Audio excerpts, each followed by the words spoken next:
በ2018 የአረንጓዴ አሻራ መርሃ ግብር ተስፋ እንትከል በሚል ተጀምሮ አሁን ላይ ደርሷል። ዛሬ ሐምሌ 27 ቀን እንግዲህ በሀገር አቀፍ ደረጃ 800 ሚሊዮን በላይ ችግኞች እየተተከሉ ነው የሚገኙት። በዚህ በጎንደር ከተማ አስተዳደር በአራዳ ክፍለ ከተማ አዲስ ዓለም ቀበሌም ከዚህ ከጀርባ በምትመለከቱት መልኩ ማለት ነው የከተማ ነዋሪዎች፣ አዛውንት፣ ህጻናት እንደዚሁ ነዋሪዎችም የመንግስት ሰራተኞችም ሁሉም ተገኝተው በዚህ የአረንጓዴ አሻራ መርሃ ግብራቸውን እያሳረፉ ነው የሚገኙት። እንግዲህ በዚህ በተለይ በዛሬው ዕለት በጎንደር ከተማ አስተዳደር ከ370 ሺህ በላይ ችግኞች ናቸው የሚተከሉት። ከነዚህ ውስጥ እንግዲህ ግማሾቹ በተለይ አትክልትና ፍራፍሬ እንደዚሁም ደግሞ የደን ሽፋንን ለመጨመር የሚያገለግሉ ናቸው። እንግዲህ የአረንጓዴ አሻራ መርሃ ግብር ከተጀመረ ጊዜ ጀምሮ በኢትዮጵያ የደን ሽፋን እየጨመረ መጥቷል። ከዚህም ባሻገር ደግሞ የአፈር መሸርሸርን እንደዚሁ ደግሞ የአፈር ለምነትን በመጨመር ረገድ የራሱን አስተዋጽኦ እያበረከተ ነው የሚገኘው።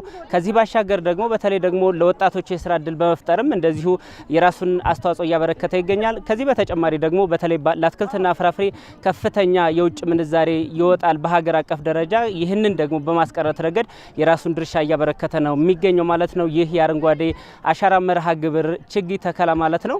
በዚህም እንግዲህ በዚህ ዓመትም በጎንደር ከተማ አስተዳደር ከ4 ሚሊዮን በላይ ችግኞች ይተከላሉ። ኢኮኖሚያዊ ጠቀሜታ እንደዚሁም ደግሞ የደን ሽፋንን ለመጨመር የራሳቸውን አስተዋጽኦ የሚያበረክቱ ናቸው ማለት ነው። በተለይ ደግሞ የተለያዩ ግድቦች አሉ በሀገራችን። ታላቁ የኢትዮጵያ ህዳሴ ግድብ ማንሳት እንችላለን። በዚህ በአቅራቢያችን ደግሞ የመገጭ ግድብ ማንሳት እንችላለንና እነዚህ ሁሉ በደለል እንዳይሞሉ የአረንጓዴ አሻራ መርሃ ግብር መተከሉ የደን ዛፎች መተከላቸው የአፈር መሸርሸርን ያስቀራሉ። እንደዚሁ ደግሞ የአፈር ለምነትን በመጨመር ረገድ የራሳቸውን አስተዋጽኦ ያበረክታሉና በዚህ በጎንደር ከተማም በዛሬው ዕለት እንግዲህ በሀገር አቀፍ ደረጃ የሚተከለውን የ800 ሚሊዮን ችግኝ ተከላ መርሃ ግብር እየተካሄደ ነው የሚገኘው። በጎንደር ከተማ ግን ከ370 ሺህ በላይ ችግኞች እየተተከሉ ይገኛሉ። አብራችሁ እንድትቆዩ እንጋብዛለን።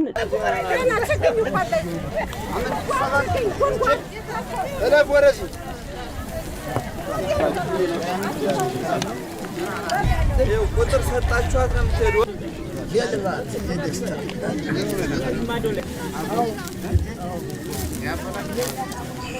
እንግዲህ ዛሬ የምናካሄደው ተከላ የአንድ ጀንበር 800 ሚሊዮን እንደ ሀገር የዛ አካል የሆነው በከተማችን ከ376 ሺህ በላይ በአንድ ጀንበር የምንተክልበት ነው የተከላ ፕሮግራማችን።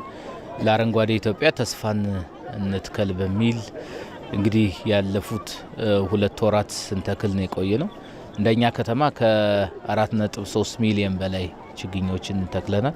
የዘንድሮ ደግሞ ለየት የሚያደርገው በተለይ በአትክልትና ፍራፍሬ ላይ እነሱን ቀደም ብለን አፍልተን አሁን ማህበረሰቡ በአካባቢው በሰፈሩ እንዲህ አይነት አካባቢዎች ላይ እንዲተክል እያደረግ ነው። እንደ ጎንደር ደግሞ የዚህ የአረንጓዴ ልማት ስራችን እጅግ በጣም ወሳኝ ነው።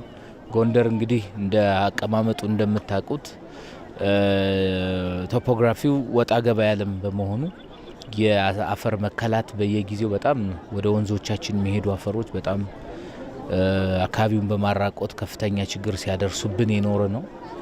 አሁን የምንገኝበት እንግዲህ በቅርቡ የሚመረቀው የመገጭ ግድብ የላይኛው አፕስትሪም ላይ ነው የምንገኘው። የዚህ ተከላ አንዱ አፈር ወደ ግድቦች ይዞ እንዳይሄድ ወደ ጣና የሚሄደውን ወንዞች በርካታ ወንዞች ላይኛው ተፋሰስ ላይ ስለምንገኝ እነዚህን አካባቢዎች ስነ ምህዳሩን መጠበቅ በራሱ ወንዞቻችን፣ ግድቦቻችን ጣናንም ከአደጋ የመከላከል ስለሆነ እነዚህ አይነት ስራዎችን ህብረተሰቡ ባለቤቱ ነው በነቂስ ወጥቶ ሲተክል ነው የቆየው። እንግዲህ ልምዱ ከፍ ያለ ነው። በክቡር ጠቅላይ ሚኒስትራችን ኢኒሼቲቭ የተጀመረው የዛሬ 8 ዓመት አሁን ወደ ህብረተሰቡ ባህል የመቀየር ነገር እየመጣ ነው ያለው። ህዝቡም ይጠይቅ ነበረ። የችግኞችን እኛም በየጊዜው ከማፍላት ነው የሚጀምረው። ያን ያልተዘጋጀህበት አሁን ልተክል አችልምና ከማፍላት ጀምሮ ጥራቱን የጠበቀ ችግኝ እንዲኖረን ነው የሰራ ነው።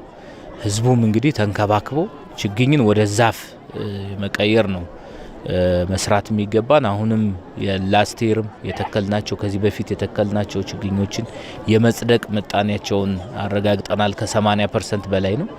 አሁንም እነዚህ ዛሬ የምንተክላቸው ህብረተሰቡ ራሱ ባለቤቱ ነው ጠብቆ ዛፍ እንዲሆኑ የማድረግ ስራዎች ነው በቀጣይነት አመቱን በሙሉ የሚሰራ ነው። የአንድ ቀን አይደለም ችግኝ ተከላ አመቱን በሙሉ የሚሰራ በመሆኑ እሱን አስቀጥለን ምንሰራ ነው የሚሆነው። እንግዲህ የአረንጓዴ አሻራ ከችግኝ ከስነ ምህዳር መጠበቅ ብቻ ሳይሆን የምግብ ዋስትናችን የምናረጋግጥበት የውሃ መጠናችን ምንጨምርበት ምህዳሩን አጠቃላይ የምንቀይርበት በመሆኑ ከሀገር ልዑልና ጋር የሚያያዝ ነው። በስደት በረሃብ በችግር አንዱ መገለጫችን የተፈጥሮ ሀብት ብዙ ነበረን፣ ግን በአግባቡ ባለመጠቀማችን የመጣ በመሆኑ ይህንን ለትውልድም ማስተላለፍ አለብን። አንድ ኢንቫይሮንመንታሊስቶች የሚሉት አለ፣ ይህችን ምድር ከአያቶቻችን የወረስናት ሳቶ ከልጆቻችንም የተዋስናት ነች ነው የሚሉትና ተውሰናል። የተዋስከውን ደግሞ መመለስ አለበት እንደነበር አርገህና ያጠፋናቸው ያበላሸናቸውን መመለስ ማስተካከል ለነገ ለትውልድ እንዲተርፉ ማድረግ መቻል አለብንና አጠቃላይ ማህበረሰቡ ዘንድ የተፈጠረው በዚህ ዙሪያ እውቀትና በጋራ ማስተባበር ግን ከምንጊዜውም በላይ እያደገ እና ባህል የሆነ መምጣቱ ማሳያ እንዲህ አሁን በእኛ ከተማ 15 ቦታዎች ላይ እንዲህ ተከላ እየተደረገ ነው ያለው። ስለዚህ ይህንን ተከላ ደግሞ አስተባብሮ ለቀጣይም በመኮትኮት በማሳደግ ህብረተሰቡ ባለቤት እንዲሆን የማድረግ ስራ ምን ሰራ ነው የሚሆነው። ደኖች የራሳቸው የሆነ ኢኮኖሚክ ቫልዩም አላቸው።